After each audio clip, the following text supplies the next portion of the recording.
All right, welcome back. Here we go. Second semifinal matchup, Pro Division, Russian Legion taking on Impact. I'm Matty Marshall. I'm up here with Nick Sloviak from Chicago Aftershock. Nick, how are you doing this afternoon? I'm great, Matty. How are you doing this afternoon? Spectacular. Excellent. Had a pretty cool game that we watched that last one. You saw the last game? I did watch the last Dynasty Ironman game. We'd also like to thank our 2011 sponsors. Without them, none of this would be possible. So, break down this game for me. What do you think we're going to see? Well, we got Edmonton Impact on our left here, Boston Red Legion on our right. I think it's going to be a very controlled game. Both teams they play that way. Yeah. Both teams play that way. We had a chance to play Edmonton the other day in the prelims, and we practiced the Russian Legion this past weekend. And we didn't really see a lot of big moves in either games, practice or actually playing Edmonton. And I think this is going to be both teams filling each other out. Not going to see a lot of big moves on the break. And then whoever loses the first body, you're definitely going to see the other team capitalize on it. Well, I hope we don't see a repeat of one of the division the morning games. Yes, the slow 2-1. yeah, that was painful to watch. We like to refer to that when we're broadcasting as a tactical game. Very tactical. Very tactical. All right, so here we go. Just a few seconds before the start of our first point. You're looking at Impact on your screen right now. About to take on the Russians. And there's the breakout. Impact streaking out to the Dorito side of the field. And not too far here on the Snake side, though. It looks like Chad George is trying to gunfight his way out on the Snake side of the field. Both teams losing a player on the break. Yeah, both teams. So it's 4-on-4 right now. Both teams losing a body. And Justin Rabikoff, you're looking at him on your screen, and he is up off that bunker. You see him way back there. He's trying to get a better shot on the Dorito side of the field.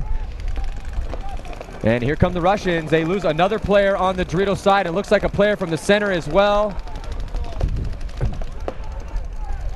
So just 3 bodies left alive for the Russians. And here goes Justin Rabikoff getting into Snake 1.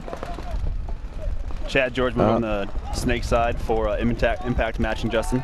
Yeah, so he's into Snake 1 as well. So here we go. We got a Chad George, Justin Rabikoff battle about to go down in the Snake. But Justin's going to have to chop up some of these Impact players that he does, actually, yeah. Good shooting. So Nick, you kind of played all over the place, or you do play all over the place. Where do you feel is the most effective spots on this field as we're watching the chaos start to break down here? Justin Rabikoff wheeling and dealing. That's another kill for Justin. Yeah. Yes. So focus. Yeah, I think probably one of the biggest spots in this field for players to get to is the Dorito 2, or the Dorito right after the can. I mean, you get there right away. With the no coaching on the Dorito side, and you can take a big advantage of people playing sloppy on the Snake side. You could shoot in the corner, you could shoot fillers going into the Snake, you can shoot the guy in the little stand-up cake. That definitely is a huge key to get there.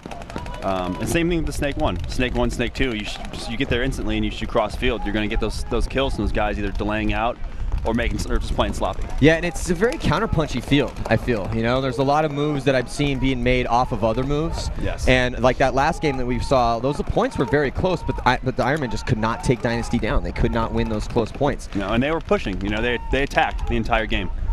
And, they just didn't finish it out too strong. This is a pretty close point right here as you see Chad George in better field position than Justin Rabikoff. Chad George trying to chop up the Russian player, just barely diving into that 40-yard line Dorito. And here comes Justin Rabikoff. He's up over the top with Snake 1. He wants to run Chad down, but then gets back in his bunker.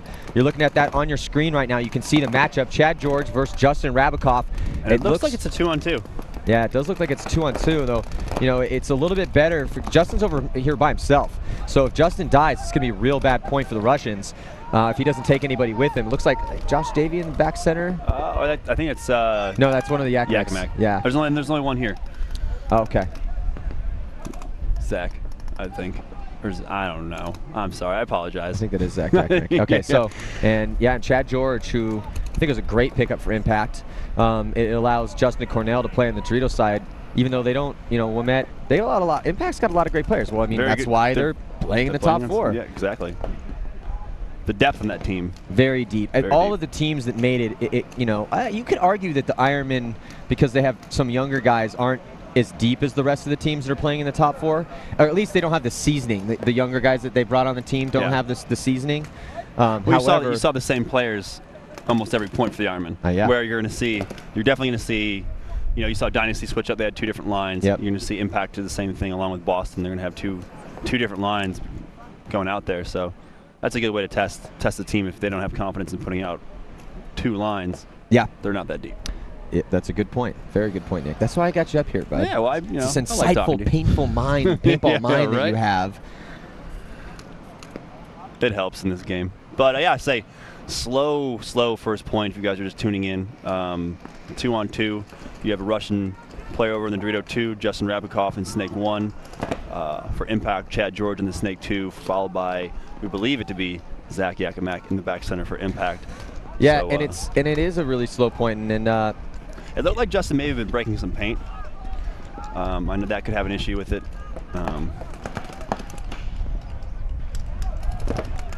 Woo! Almost got caught there. Yeah, wow, this is a little joust they got going on. This feels like one of those drills you do at practice, you know? No, it is. It's exactly what it is. This is why you do those drills. You just put 2 guys in the snake and you say, hey, have at it.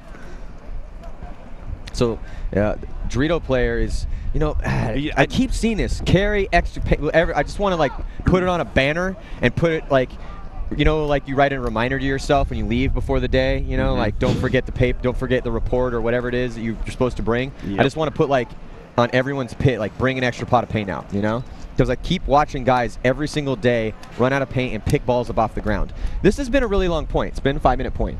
That's a really long point in professional paintball. However, everyone should just I think just on general principle now, start carrying an extra pot of paint because we watch this a lot, even though it's kind of fun to watch. And big move by Chad George. Whoever's clean will have been. The ref pointed him out, and so if okay. Well, he tried to sell it. Yeah, but you know what I mean? Like, he's still trying to as well. So Chad George making a move down the snake, taking out Rabikoff. Refs call it a mutual, so now we have a 1-on-1. So we had 2 guys that were picking paintballs up off the ground. Now we have 4 guys. Four total people picking paintballs up the ground. Now just 2. No. So we're making progress here, folks. We're making progress. We're down to 1. And I can only hope that this gets exciting. Yes. Well, but hey, the Russian player's making moves. Yeah, he's making moves.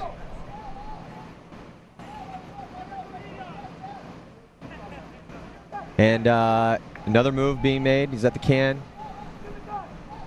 And so I'm gonna have to give the advantage to Impact only because he's a little bit closer to the snake side, so he can hear. He can hear people. You can hear Bart coaching him. You Yeah. can see Bart down there yelling at him, and the Russian players now again. He's picking up paint off the ground. You know, you can tell that both players don't have any paint in their pods. I do not understand why guys do that. If you know you're low on paint, don't shoot. Oh, and he finally gets a shot on him. Wow, so nice job. The Russian Legion able to win that 1-on-1.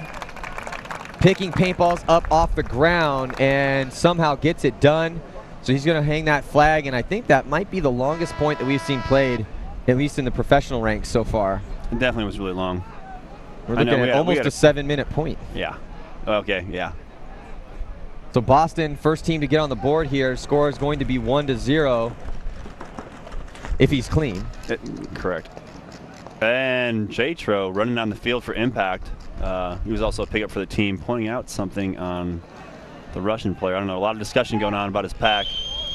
Think maybe there's a hit on there? Did you see anything? I didn't see anything, but you know, he was playing the entire time in front of Impact's pit. It's one of the big changes now this year with no coaching from the pit. You know, I've had that issue this event where we've seen things. You know, we've definitely seen players on the opposing team get hit, and you can't say anything. Yeah. You know, I've tried talking to the guys about that. Like, you know, how can we? Is there anything we can do to signal a ref or to get someone else's attention about it? And the answer to that really is no. So it's, you know, Jason though, Trozen running out there trying to make his words heard. And yeah, you just got to be careful though, because these refs are kind of, you know, finicky when it comes to that. Sometimes you're going to get a penalty, sometimes you're not. Yeah. But we've kind of spoken about that. Like, if you feel like you've been wronged in a call, when it happens, it's tough to not say something, but you want to be careful because you have to think of this long term. You know. Exactly. Well, you got to think about the team. And yes, you get that penalty. You know, you're setting your team back in these games. This is it. This is, you know, we're in the top 3 right now. Yeah. Absolutely. So you got to play smart, and then going along with playing smart, you have to carry extra paint. You know, the fields, the way they are with the length being longer, you're going to shoot more paint. You're going to hold these lanes, and especially with no coaching on the D side, you know, people are going to play cautious. I mean, people that make those bold moves, good for them. Yeah. You know, they're taking, you know, playing your game, but you see a lot more people playing a lot more cautious. You know, players that normally play balls to the wall are just holding back. All right, here, let's see this on the breakout. And also, sometimes a point will play slower than it normally would. It doesn't even matter with it, just because of whatever happened at that particular point. You know, like sometimes as things work out, like depending on the action that happens and how much paint people have to expend. And here we go now, making moves. The Russians losing their corner player in the break. I think it was Fedorov taking a walk. So we got a 5-on-4, unless, of course, I say that and someone dies. Yeah, of course. So 5-on-3, Russians lose another player on the Snake side. They currently have no one over here. While Impact, I believe Tim Montrosser taking the Snake for Impact. Going straight to the Snake, too, playing the tape. Another drop. I think Tim's such a big, strong pickup for Impact, you know. He's such a veteran. I mean, he was the leader of a championship team, you know, for a long period of time. Look at him. He's handling business. Paint. Yeah, he's not happy. Shattering paintballs, though. But, hey, I'd say it looks like it should be a 4. It's 5-on-2 right now. Look at this. Tim playing without his hopper now. He has to be careful not to leave that, though. Correct. If he leaves his hopper, and he will be called eliminated. You have to carry your equipment with you. You can't go, I think it's 10 feet or 5 feet. You cannot, yeah. And that's just a loader, though. I mean, you can drop a full pot of paint or an empty pod and go away from that. The pods are considered, they're in a different arena than every other part of your, you're like your harness, but you can't leave your harness. Your harness, your, This is a little bit, that's great, trying to get, it's a nice job, Impact getting on the board here finally. Yes. You can see the crowd here definitely behind Impact more so than the Russians as they erupt here and laughing hysterically at poor Tim's plight, his loader plight. Getting his teammate up there to shoot the enemy. They were more laughing with him because he's like, hey, shoot that guy. Yeah, hey, help me out here. Yeah. See my loader? Yeah. Not working. But the other guy was like, hey, I'm breaking paint. I can't help you. Well, we've been, talking about the paint issue here. The problem is that Chicago historically is a very hot tournament. We've had, I've been playing here for a long time, and some of the hottest, grossest events I've ever played were in Chicago, where it was over 100 degrees with real high humidity. And in order to get paint in for that environment, they have to make it a specific way. Now, if you make paint for that and then it's 70 degrees, well, then what's going to happen? You're going to get more paintballs breaking in the barrels. So it's going to be, I think it's just something that everyone's just going to have to deal with. Every paint manufacturer did the same thing. So how was your guys' paint shooting for you guys? We are with GI. I'm going to say. Steve was up here. That's what he was talking about. Yeah, we were really fortunate with them. They have a lot of great paint. So big shout out to them, our paint sponsor, GI. If you say you go back in that truck, which I did, the first thing I did when I got here is I walked in the back of the paint truck and checked it all out. Yeah, they've got a lot of different batches of paint, 3-star and 4-star, and we got to test shoot a lot of stuff, and we found what worked best for us. And very few guys on our team had really major issues with breaking. A few incidents here and there, but we just shot through it. And I know, Impact is a key team, while the Russians are GI. And I would say when we played Impact the other day, I watched them breaking paint quite a bit. And the Russians as well. Say they played in the morning set in their prelims, so it was definitely a little bit colder in the prelims earlier this week, before the webcast was up and running. But it looks like now they're not having as many issues, save for running out of paint. Yeah, except for running out of paint. God, it just keeps happening. I'm just like, come on, guys. At least for me, when I was playing it, I was keeping a constant running tally in my head of, and also, it would depend. Earlier on, if you're a front guy, but when you're just in general, you have to keep that. So when I knew I had just had a hopper, I'm only shooting my gun if I think I'm killing someone or I have to support somebody, like do a specific job. Because if I run out of paint, I'm combat ineffective, man. I'm out. Exactly. You're out of the game. Yeah, if your gun's down, your gun might as well be down. All you can do is just go forward and draw a gun. Yeah. That's the best thing you can do if your gun's down. But you are, you're just spraying paint. But tune in for this point. Russians losing 2, one off the break, going out the Dorito corner. I can see Ryan Moorhead moving up the Dorito side for Impact. He's breaking paint though, man. He is spraying it. Yeah, he's Blacker and Decker power spraying paintballs. Of course, and I call him out and he gets pulled. You jinxed him. It's the jinx. You can never talk about people. It happens all the time. So here goes Steve Rabikoff now in the Snake for the Russians. You mean I'm sorry, yeah, Justin Rabikoff. Dang, Steve. He's so skinny all of a sudden. Yeah, and where's his bald head? Yeah, and shorter. So yeah, Justin in there. He's in a good position right now, and he's definitely laying some fire down crossfield, that back corner bunker on the Dorito side of the field. Back center though for Impact, up over the top. Yakmek is trying to just figure out exactly where he should be putting his gun. Now he's put his gun on the Dorito side. I don't necessarily think that's the best move, as Justin now advancing past the 50-yard line. And it looks like we got a 3-on-3 here. Impact having all 3 back spots, back center, back left, back right, while the Russians are in Snake 4, the Dorito Tower, and the little Race 2 bunker, the entrance into the Snake. Now Russians are making movement over to the Dorito 2, so we're pretty evenly spread here. We got 2 guys on the Snake side for the Russians. Yeah, Justin Rabikoff still, I like how he's working. He's trying to work his angles, you know. He's trying to get some shots. And he's got a player, looks like Matt Blonsky right behind him. Yeah. So Russian's in better field position right now. Impact gonna have to, Justin need to move up to the next one, get a better shot in the corner. He's got to be careful in though, man. Balls come in whizzing over right on top of that. You played that spot a couple times. Yeah, and you know the thing too is the way the cakes are set up, these little cakes, is those balls are going to come right there. You know, depending on how much paint these players have, they have enough paint to shoot. They can just pound that cake, and occasionally you're going to get one whizzing off, and it's going to hit your pack, and the ref's going to call you out on that. You know, ball breaks on you, you're dead. I've seen it happen more than once this event already. So, but Justin playing it smart. He knows if he backs up, he can use the center bunkers, the center tower, and the can to block out the back left, the Dorito corner, and he can sit there and post up on the Snake. And it's going to be a really risky move for that Dorito corner to come off. And now you got Matt Blonsky for the Russians. Up the field, sitting in the middle of nowhere, essentially. And he's been playing well for them. Very well. I think he's a great combo with Rabikoff over here on the Snake side of the field, because Justin's a little bit more aggressive than Bart is. But Bart's just so steady. You know, we talk about it's hard to build a championship team around guys that play at a 10 one game and a 2 the next.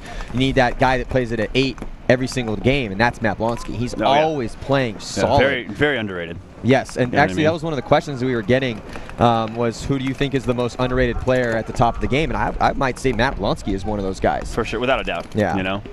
I mean, say you hear the Russians, you hear Justin Rabikoff, you hear Fedorov, Kirill, Mishka, but Matt Blonsky is another American. You would hear Dave. I still hear Dave Baines. Like, hey guys, he doesn't play with them anymore. He's not even on the Russians anymore. He plays with Tampa. Yeah. So. Yeah, and because he's such a nice guy, you know, and he's I kind don't think so. Well, you don't think Matt Blonsky's a nice guy? You know, on the Not field. on the field. On the field, he's mean. He's a mean little gremlin, just like his brother Bart. I hated playing against the Blonskys.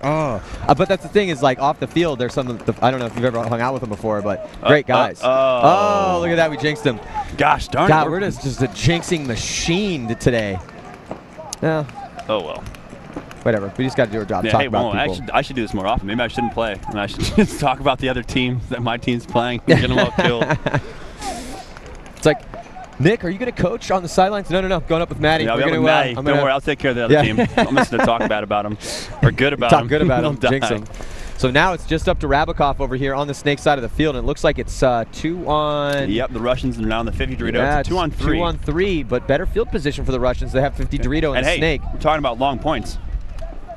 This is point number 3. God, this is fun. I mean, it's kind of funny. We were joking about, we're definitely not going to see a 2-1 game, but right now it's 7 minutes left. It's 1-1. Yeah, and we've got Chad George making a move. Look at this. Well, get him. This wow. is good. An assassination happens over on the Dorito side of the field as the Russian player goes to sleep on the back corner. Bad job. Oh, look at this. Justin. But Justin gets caught as well. So nice job. I think that's Josh Davey. Congratulations. Oh, no, I'm sorry, Scott. Cole Scott. Yeah, Cole Scott, man. Nice job by Cole Scott. Very well composed over there. You know what? He played super tight in that Dorito corner. Lived, you know. You definitely can see he was communicating with his back center guy. But that's a perfect example. We've been talking about this, and you could second this as well, I think, because you're good at this, is that's a perfect example of switching from defense to offense at the drop of a hat. Yeah. You know, that's a great paintball player right there, is being able to see that window and make that move. You're good at that. Talk me kind of through what's going through your mind when you're that guy in the back bunker playing on your heels, and then all of a sudden you see that window. What are you looking for? Well, I would say the biggest things going into those, and the thing that you have to have is you have to just field awareness. Yep. You have to know where your opponents are, and you have to say you have to recognize where the guys on your team are shooting in those zones. And I guess the thing that I wait for is just you see that body drop, or you hear that in your head just go, your instinct, and you just have to use that. Don't ignore that. Don't hesitate. Yeah. You know, hey, you make a shot, but die going forward. Yeah. You know, make that move. And in that case, I think. I don't know what it was with Cole. I mean, Justin was on him the most of the time, and he kind of just went. He clearly wasn't looking down the tape. He had no idea the Russian player was in his Dorito 2 bunker. He went there, and I'm pretty sure once he got there and they were mirrored up, he heard him shooting and came around, shot him, and then he knew instantly that, hey, I got to spread the field. Got behind Justin, and Justin had no clue, and he shot him. Yeah, it was a great move. Now, here's another question that came in off PB Nation. Again, if you have some good questions, please throw them my way on PB Nation. We'll try to get to as many as possible as we can thread in. Question come in: do you think Impact has underperformed since their big pickups from Philly disbanding and then going to play with you guys a little bit and kind of all over the place? And Chad George would play for Dynasty. Now they got him on Impact. I look at that. It takes a while to, and I don't care how good the guys are, is that you need time to kind of coalesce as a team, and I think that that's something that Impact is, and obviously, they're playing right now and they're beating Russians. Yep. So I don't think, I would not use the term underperform, No, not at all. I think that this just takes time to see how good they're going to be. All right, so here on the breakout, Russians, very good breakout for the Russians. Yeah. 5 alive and really good field position. Tim Montross as he fell to the corner. Oh, wow. We've been talking all weekend using Tim as an example about how little penalties he gets. Weird that, Yeah, shoot. So Tim's not going to be happy with that call. No, yeah, rare penalty for Tim. Good shot by the guy filling out from Josh Davey. Josh Davey, but he gets shot as well. So quick point there by the Russians. I know, so they dropped an Impact. They shot an Impact player off the break on the Dorito side, and then after that penalty, kind of left Impact scrambling. This is a good game. Well, yeah. Well, it's close. It's going to be 2-2 right now. Yeah, we've seen some long, drawn-out points, but they did end with some, dudes picking up paintballs off the ground and trying to run each other down. And I say this. I think this is the second time Tim's gotten that penalty.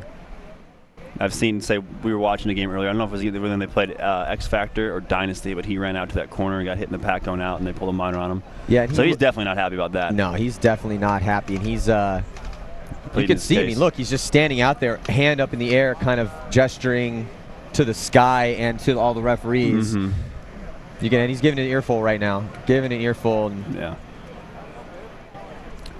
Well, it's interesting too. They will let They let the veterans mouth off more. It's just like any other sport, like you're in baseball. I was reading this this book about baseball umpires and how they will definitely let somebody like Derek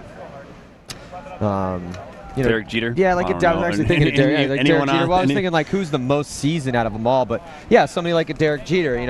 If Derek has something he has to say, he earned that respect. Yeah. I mean, he's not a bad guy. So it's one of those things that depending on who it is, I mean, and you'll tell. I mean, some guys that are more loudmouths than others are going to be getting those talking after hit penalties or talking to referee penalties more. Yeah. But a guy like Tim, that's a really stand-up guy that a lot of people respect mostly. They'll let him jaw a little bit sometimes. Oh yeah, I didn't say it's the same ref crew. Just like with the pro teams, you generally see the same players every event. It's just the pro refs are for the most part the same refs you see every event, and that's been for years. So you get they call you out by name for the most part. They usually don't say player. You have as players we know their tendencies and they know ours. So it's something you just get used to as the years build up. It absolutely is. All right, here on the breakout on your screen, you're watching Impact gliding out to the back corner. Ooh, ends up getting taken out. Yeah, I think that's like 4 times in a row that Impact's lost their guy going out wide on the Dorito side, and they really got to say, guys, we got to take it short there. We got to switch something up because they're just giving that body away. Well, we did talk about differentiators earlier on, and look at this. Wow, Russians are just powering down the field. Yeah, they're just powering in. All have pretty much. And Justin finally getting in the snake, but they have 3 players at the 50-yard line now. Pantelev crossing the 50-yard line, and look at this. Here come the Russians after they were trailing Impact 2-1, and now coming back and taking the lead. It's going to be 3-2 with about 5 minutes and 2 seconds left to go. Yep. Quick point. And so they definitely, I think we're going to say that again this next one. They're going to keep those guns heavy on the Dorito side, and they capitalize again and shoot another Impact player. You're going to see them power down it. That's something that Impact's going to have to adjust. Well, that's what we were talking about earlier. Again, differentiators. I think that on this particular field, you really can shooting guys off the break has been such a big deal. And a lot of teams have been having a hard time getting guys alive out to the corners or just in general, multiple bodies dying. So I think that the key is, people asking, oh, who are the key players for such and such team? I think, honestly, every sweet spotter on each one of these teams that are playing today, those are really the key guys. Yep. I mean, yeah, you could say, oh, Snake Guy this or Dorito Guy that. Like, okay, well, obviously, but I think the magic ticket to a win here at this tournament is going to be, who's shooting more guys off the break. Yeah, and say those are the guys in the back are the guys that don't get that credit. Well, they're like, they're the linemen. Exactly. They're the linemen of paintball, and it's easy to see, the flashy front players running around and bunkering guys and making these Superman dives into these bunkers. But when your back guy shoots 2 guys on the break, it makes it a lot easier. So easy. Yeah, it's so much easier to go down the field and no get those wonder moves. You look so good. No one's shooting at you. Yeah. Hey, where are the bad guys? Oh, hey, I shot him. I shot him on the break. Yeah, Don't worry about it. Go up there and have some fun. I'll cover you. Yeah, exactly. I got this. Don't worry. But hey, it's a beautiful day here. Yeah, finally. Yeah, and it's not too hot. There's a nice breeze. A couple puffy clouds here and there, but yeah, I'm happy. Yeah, this is talk about a summer day near Chicago. I mean, this is about as good as it gets. Yeah, and this is probably this event, this Chicago event, is probably one of the most lopsided weather events we've ever had. Oh, where it's been cold and wet. Cold, wet, nothing rainy, like last wind. year, but rainy, but overcast, and in the 70s with no humidity. Yeah. To now where it's beautiful. All right, look at this. So it looks like Chad George getting shot, trying to get out to the corner over here on the Snake side of the field as you watch that split screen breakout. But now you're looking at impact, crawl, past Snake 1 into Snake 2, adjusts his pack, and now he's ready to roll here. Listening to his coaches, you can see Bart Yakmak screaming from the sidelines to his player, and his player listening intently, trying to get that information. Yeah, and so each team losing a player on the break. The Russians drop one from the Snake side, same as so you mentioned earlier, Chad George for impact. So 4 alive for impact. They don't have anyone over on that Dorito side of the field though, as Moorhead is in the center. Yeah, and say that they're locking it down, maybe they'd recognize that, hey, we're dropping those bodies. We got Justin over there on the D side shooting cross on the Snake side. I'm not too sure what he's shooting at. He's just holding the lane in front of the Snake. And you got Ryan playing straight up over there, containing the corner from the Russia's corner player, excuse me. But the Russians now getting the Snake. So we're going to have Russians are just battle here. But again, you're only up 1 point. This is not the time I was going to say to just sit in your bunker and roll your gun. As we see Fedorov getting shot out of that back corner. It's a mental mistake by Fedorov. And Moorhead dropping on the Dorito side. So bodies coming off for both teams, and both teams have a player in the Snake. I think it may just be the Snake player for, it's polished off. But by Fedorov, who is still alive. So maybe we have 2 Fedorov jerseys out there. Yeah, I think we have 2 Fedorov jerseys. Okay, we don't know which one the real one is, but a Fedorov is bunkered out. Shot the last impact play. A Fedorov. Unidentified Fedorov flying object. I want to say that the Fedorov that shot the Snake player is the real Fedorov. Okay. No, actually, I don't know. It looks like Mishka's walk, though, right? Doesn't it? Fedorov doesn't. I don't know. Fedorov does a lot of weird things. Yeah, I can't quite tell. He screams and throws his hands up and does his stuff. But that guy looks a little thicker than Fedorov. Fedorov's got like a soccer player's build, and Mishka's like looks like somebody's been doing some bench press. It could be. I heard that the Russians didn't get all their jerseys in for this event, so they definitely could be sharing them right now. But we'll keep you guys updated. So many Fedorovs we see walking the field. How many 88s we see out there? Yeah. So with 3 minutes and 27 seconds left, Nick, the score 4-2 in impact. So if you're impact, let's say you're impact's coach, what are you saying right now to them? I'm saying stay alive. Stay alive. Get out alive. Hey, yeah, we'll get out alive. They did a good job that time on the Dorito side. The last couple points, almost every point, it would seem they've lost bodies on the break going out wide. So hey, stay alive and zone up. This game is far from over. 3 minutes and 27 seconds. As long as some of these points have been, they've gone pretty quickly as well. So, keep your guns up on the break, shoot your lanes, and I'd pick a side of the field to kill. Let's zone up on one side, get that kill, and then capitalize on it. It's really easy to move up that Dorito side. So they take it short there and try and kill the Russian guys going out. The Russian guys going out on that side. Pick him off, send Moorhead up the middle, or Josh Ahmet up there and cut that side of the field off and just capitalize on it. And then recognize who's on the field. Hey, Justin Rabikov's on the field now. We know he's going to go Snake side. Let's pick a spot where he's going to go and take him out. I do not know the Russian player's name, but he's wearing the orange slime mask. I mean, he stands out like a sore thumb. Yeah. And he always plays the Dorito side. So, you know, zone up. You know, you know who you're playing and their tendencies. And it comes down to scouting, and I think that that's such an important, integral part to trying to win championships. So, I mean, you know, like you said, I mean, Justin's doing the same thing, essentially. He's going to the same spot. He's trying to do the same thing. And he's an asset to the Russians. So, if, you know, you see him out there, put some guns over on that side. And also, yeah, I mean, though the Russians have been kind of changing it up, they're not going out to that back corner a ton. No. So I think that's the easiest guy to shoot on the break. You're watching a lot of teams losing bodies going after the corners. You know, obviously, I mean, that's the farthest bunker on the field that you're going to be going to. Yeah, and that's the best lanes to shoot from off the break. Yeah, but some fields have a bet it's easier to shoot the guys going out to the corners than others. I mean, the field is a little bit wider than it used to, or a little bit longer than it used to be, so that shot's a little bit, it's just all that really is just adjusting the trajectory and arc of your particular shot. Exactly. Just a little bit of practice. Yeah. Yeah, so Impact had called a timeout here. I think that's smart. You know, you want to slow Boston's roll here, score 4-2, and 3 minutes and 27 seconds is definitely enough time for Impact to put 2 on the board and tie it up. Yeah, so I'm really interested to see what Boston does this one. If they're just going to sit back, which I think they will. I mean, it's not like we're going to watch Justin go to the snake on the break or anything. I definitely wouldn't expect that. But how do you feel the reffing has been this event? We're getting that on the on PB Nation's thread. You know, I know they have a couple new refs. I had an issue. I've heard some issues with some.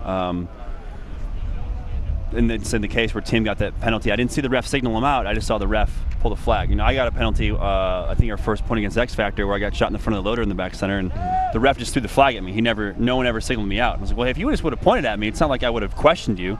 If you know, a ref calls me out, I'm dead. You know what I mean? Yeah. After the fact, I'll say, hey, well, where was I hit? Yeah. So that's been. I would like to see the refs a little bit more vocal, but they've been doing a great job. You know what I mean? These refs definitely know what they're doing, and it's not easy to get away with things. Yeah. You know, I'm not gonna lie to you. Like, any player out here is definitely gonna try to do that, and it's like a Russian player just got caught and where they were just assessed a minor. Speak of the devil. So, gosh, man, are we good or what? We just need to talk about. Pick another subject, guys. On TV Nation, we'll talk about it, and we will eliminate. Pick a side. Who do you want to win, guys? Who do you want to die? Yeah. And we'll start talking about how good they are, and he's probably going to get shot in the face directly. Exactly. So. All right, so here we go. Impact. Reffing's been good. Yeah. Reffing has been good. So. Right now on your screen, you're looking at Justin Rabikoff, and he is in the bunker directly behind the snake, and he's going to want to make his way in there. Impact already in the snake, but time is really starting to tick off this clock, Nick.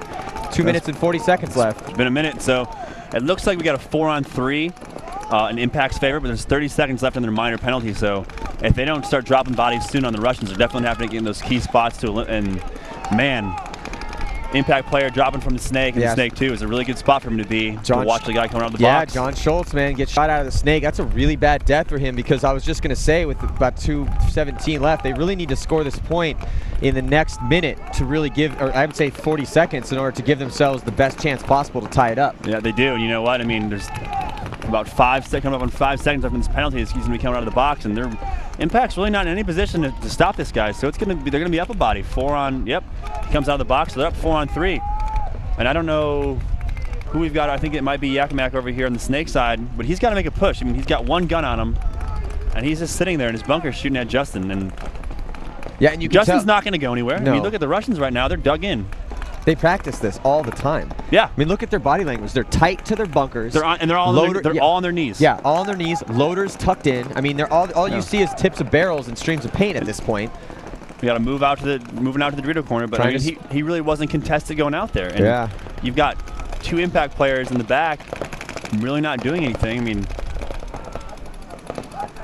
you know, this could be the game right here. This point, I can see. I mean, Justin making a huge move now into the snake. Uncontested, he's going to have to get tight. Oh, and he gets the shot one-handed. One-handed laying down, shoots the guy filling out. Now this is going to be it right here. He's going to take out the Dorito corner. Well, he bounces him. Oh, bounces him. But this is Josh Davey making a bold move out here to the corner. Yeah, I mean, pretty much out of desperation. Yeah, completely out of desperation, and he gets taken out himself. He had to do that, though. Yeah. But, I mean, it shouldn't even come down to that. If anything, they should have conceded the point once they saw the guy come out of the box, and it was how dug in they were. I agree. Unless I mean, you have to give your guys maybe another 10 seconds to make that decision to push, and they didn't do it. They just sat there. And I couldn't imagine what it's like right now in the Impact pit with Tim, who's definitely a voice to be heard, and even Jason Trozen, you know, getting on guys like, hey, this is it. You know, we win, we go on for first and second, we lose. Then it's just to see if our point spread's better than the Ironman for third and fourth. Yeah. You know, we're not playing anymore. This is it. We're not playing any more paintball if we lose this. Yeah. So make up your minds, guys. Yeah, and you can see, you know, like, yeah, this one of those. It's such a small. It's such a big yet small thing. At the time when I say it's big, it's because look, just like everything you just said. That's why it's important. However, it's that mental change. You know, it's having the paintball understanding to go out, look, say, okay, we have 2 minutes and I think, what was it when we started? It was 3:47. 3:47. So yeah. you're starting. Okay, we have 2 minutes. We have to score 2 points in 3:47. Now that means that we have to give ourselves realistically about 1:45 on the low end to score 1 point to tie it, but we still have to score a point to get within 1. So if I'm looking at the clock and right around 2:30, nothing's happening. Well, if I don't try to make something happen, even if I get shot, then we're going to lose anyway. Yep. Because we're not going to have enough time to score 2 points. So at that particular time, that's when you want to see guys on 2 feet, you know, starting to work into an aggressive gunfight and try to put a guy in and go, and just, or at least try something. You know, and we were looking at, like we were talking about, you know, it was Yakmek is on one knee and just kind of zoning up, kind of doing the same thing, a little bit more aggressive in his bunker at the same time, not really making moves, but that the Russian guys were doing. Exactly. And that's not the key to scoring 2 points in a little over 3.5 minutes. Not at all. So, but that's the type of thing, and I think that we're talking about is Impact underperforming. I would not say underperforming. I think it's just they need those like small tweaks as they work together to bring in the guy, the Philly guys, the guys that had come through. And now here, look at this. Whoa. You know, okay, that was kind of questionable by Ryan Moorhead. Yeah, but look at this. Oh, nice job by Chad George up the center. He got one, and here comes Tim, and they're on the stunts, streaking through the field, trying to break the cross, and at least running into guns. Going forward, but I like to see this. They still have one player left alive. It's one on two. Yeah, and he's going to get taken out. So the Russians withstand the onslaught of Impact coming at them in the closing minutes of this game. Not enough, too little, too late for Impact. And the score is going to be, well, yeah, it's going to be 5-2. It's going to be 5-2. A Fedorov player picks up the flag. And that looks like the real Fedorov. I was going to say, that's the way he's bounding. Yeah, that's him. Fedorov bounds when he runs. Yeah. So there you have it, folks. Boston Red Legion 5-2 over Edmonton Impact in Game 2 of our our semifinals. Semifinal. So you're going to have Boston Red Legion against DYNASTY coming at you later today for your pro finals. Exactly, and so yeah, Boston Red Legion taking on Dynasty in the final. That will be at 3:20 this afternoon. But first, we have the divisional finals, and that will be coming at you very shortly, so do not go anywhere. I'm Matty Marshall here, 2011 PSP Chicago Open with Nick Sloviak from Team Aftershock. We'll be coming at you pretty soon. Tell your friends. Get back here. See you soon. Bye. Bye-bye. Bye-bye.